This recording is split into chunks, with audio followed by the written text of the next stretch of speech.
जम्मू से श्रीनगर जाने में 11 घंटे का समय लगता था, अब 5 घंटे में लोग आराम से पहुंच जा रहे हैं। वर्तमान समय में सिर्फ रेलवे 41,119 करोड़ रुपए की परियोजनाओं पर यहां काम कर रही है। चालू वित्त वर्ष में 6,003 करोड़ रुपए रेलवे ने जम्मू कश्मीर की विभिन्न परियोजनाओं के लिए आवंटित किया है। जम्मू तवी, बडगांव तथा शहीद तुषार महाजन स्टेशन उधमपुर का अमृत भारत स्टेशन स्कीम के तहत अपग्रेडेशन किया गया है और मुझे बताया गया है कि सभी स्टेशनों पर काम तेज गति से चल रहा है। जम्मू संभाग के अन्य कई स्टेशन जैसे सांबा, कठुआ, मनवाल, संगठ पर भी अपग्रेडेशन का काम रेलवे कर रही है ताकि स्थानीय नागरिकों और यात्रियों को बेहतर सुविधाएं दी जा सके। इसी वर्ष अक्टूबर में बडगांव से बनिहाल के बीच state of the art vistadome coach की शुरुआत की गई। कश्मीर घाटी के लिए 4 नई रेलवे लाइन अवंतीपुरा शोपियां, सोपोर कुपवाड़ा, अनंतनाग पहलगांव तथा बारामूला उरी के फाइनल लोकेशन सर्वे का काम भी रेलवे कर रही है। इसके अलावा बारामूला बनिहाल सेक्शन के डबलिंग प्रोजेक्ट के लिए फील्ड तथा ड्रोन सर्वे का काम भी रेलवे ने पूरा कर लिया है। आप सब जानते हैं कि आने वाले वर्ष में कश्मीर कन्याकुमारी से रेलवे से जुड़ जाएगा। ये एक ऐतिहासिक प्रोजेक्ट है जिसका इंतजार केवल जम्मू कश्मीर नहीं पूरा देश कर रहा था और मैं उम्मीद करता हूं कि आने वाले समय में शीघ्र ही आदरणीय प्रधानमंत्री जी इस योजना को यात्रियों को और यहाँ के स्थानीय लोगों को समर्पित करेंगे।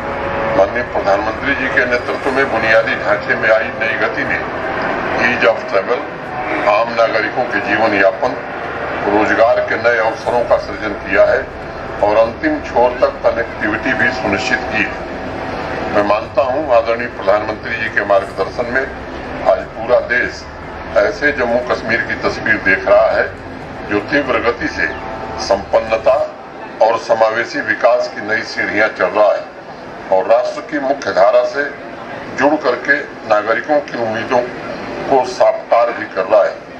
आर्थिक क्षेत्र में बड़ी सफलताएं, नित नई उपलब्धियों के साथ विकसित भारत यात्रा के संकल्प में भी युवा, महिला, किसान और गरीब को आत्मनिर्भर बनाने, रोजगार के साथ उनके जीवन स्तर को बेहतर बनाने की दिशा में नए संकल्प के साथ प्रशासन काम कर रहा है। आज से ठीक 2 दिन बाद हम अवसरों के नए वर्ष में प्रवेश करने वाले हैं और मुझे विश्वास है कि एक नए जम्मू कश्मीर का जो उदय हो रहा है उसकी गति और तेज होगी। महान व्यक्तित्व जो भी कर्म करते हैं, जो भी आदर्श स्थापित करते हैं, वो सारे संसार के लिए होता है।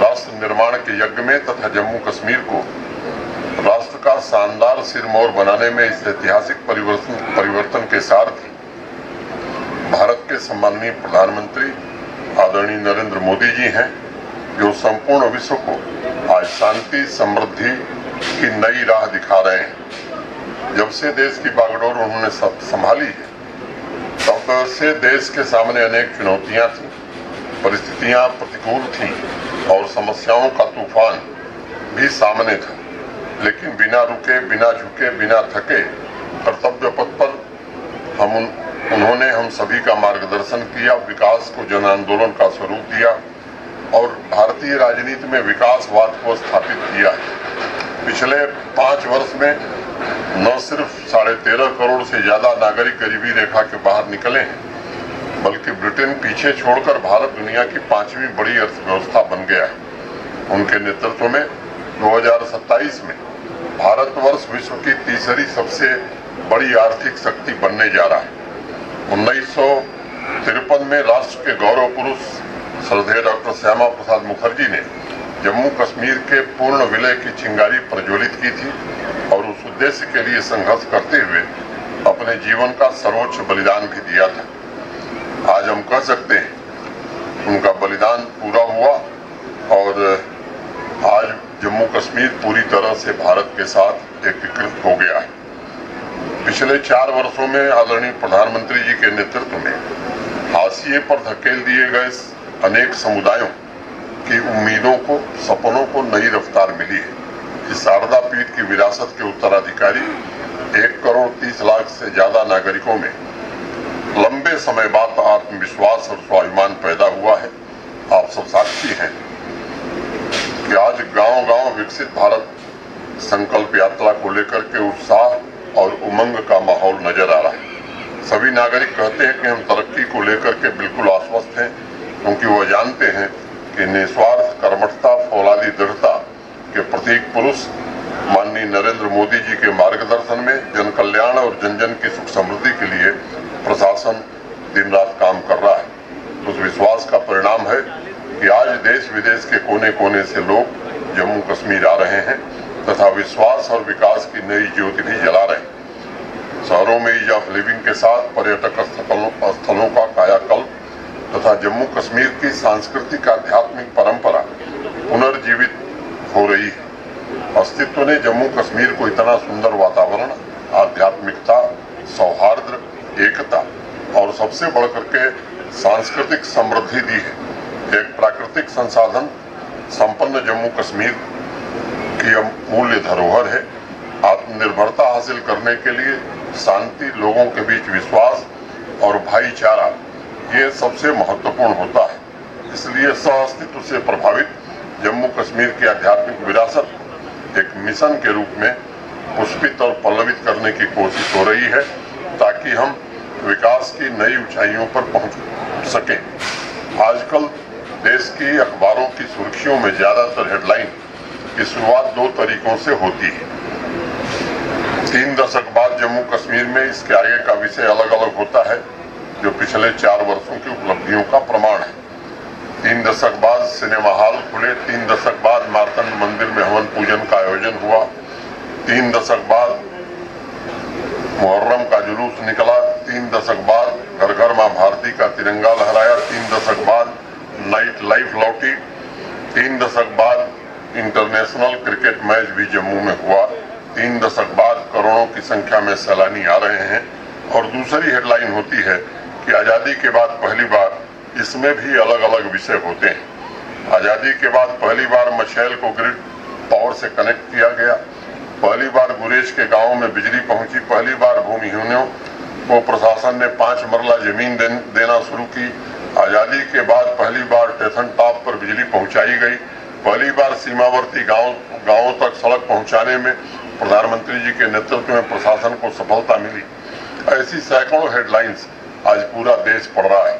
उन हेडलाइंस के पीछे माननीय प्रधानमंत्री जी की प्रतिबद्धता है, सामाजिक न्याय सुनिश्चित करने की उनकी इच्छा है और जिन सांस्कृतिक आध्यात्मिक परंपराओं के लिए हमारी अनेक पीढ़ियों ने त्याग किया था, उन परंपराओं को पुनर्जीवित करने की अभिप्सा है। आज मैं यहाँ कहना चाहता हूँ कि जो भक्त यहाँ माता वैष्णो देवी के दर्शन के लिए आते हैं, शिवखोड़ी श्राइन बोर्ड भी शिवखोड़ी के विकास के लिए तत्पर है। वहाँ भी काम तेज गति से चल रहा है और मैं उम्मीद करता हूँ कि आने वाले दिनों में कटरा से शिवखोड़ी हेली सेवा भी प्रारंभ की जाएगी, ताकि भगवान शंकर का दर्शन भी यहाँ के भक्त कर सकें। मैं आपको भरोसा देना चाहता हूं कि इस मिट्टी के कण-कण में समावेशी विकास की चमक हो, इसके लिए कोई कसर नहीं छोड़ी जाएगी। उसी भावना के साथ आधार पर प्राचीन शारदा पीठ को नॉलेज इकोनॉमी के रूप में डेवलप करने की भी कोशिश हो रही है। जम्मू देश का एकमात्र ऐसा शहर है जहां सभी प्रीमियर एजुकेशनल इंस्टीट्यूशंस हैं और निरंतर एजुकेशन सुविधाओं का विस्तार करके इसे इनोवेशन सिटी बनाने की दिशा में प्रयास किया जा रहा है। आज मैं तीसरी बार इस स्टेशन पर आया हूं। पहली बार 2014 में आया था जब कटरा स्टेशन का लोकार्पण हुआ था, उस समय मैं रेल राज्य मंत्री था। अभी कुछ दिनों पहले यहीं से Gyanodaya express knowledge on wheels को रवाना किया गया, जिसमें जम्मू कश्मीर की 700 बच्चियां डिफरेंट प्रोजेक्ट्स पर काम करने के लिए देश के विभिन्न हिस्सों में गई। हमारी संस्कृति मित्रों कहती है कि सबलो अनपच्युतः, अर्थात बलवान को गिराया नहीं जा सकता। अगर समाज की अंतर्निहित शक्तियां मिलकर सभी चुनौतियों का सामना करती हैं तो हमें अपने लक्ष्यों की प्राप्ति से कोई ताकत रोक नहीं सकती। आज पूरी दुनिया की निगाहें जम्मू कश्मीर पर हैं। हमें व्यक्तिगत एवं सामूहिक रूप से राष्ट्र के प्रति सच्ची श्रद्धा से भारत के निर्माण में योगदान देना है। हर किसी को समान अवसर मिले, ये कोशिश है। मुझे उम्मीद है कि हम निरंतर प्रगति के मार्ग पर चलने के लिए लोगों को प्रोत्साहित करते रहेंगे तथा संपूर्ण मानवता के कल्याण के लिए भी काम करेंगे। अब से थोड़ी देर बाद माननीय प्रधानमंत्री जी वंदे भारत को हरी झंडी दिखाकर रवाना करेंगे। यह जम्मू कश्मीर के आर्थिक सफर के आधार को भी सशक्त बनाएगा। मैं भारत के रेल मंत्री जी का भी आभारी हूं, भारतीय रेल का भी आभारी हूं, जिन्होंने आज यह अनुपम उपहार जम्मू कश्मीर को दिया है।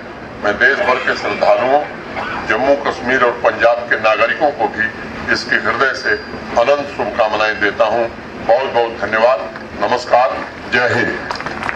जब जम्मू से श्रीनगर जाने में 11 घंटे का समय लगता था, अब 5 घंटे में लोग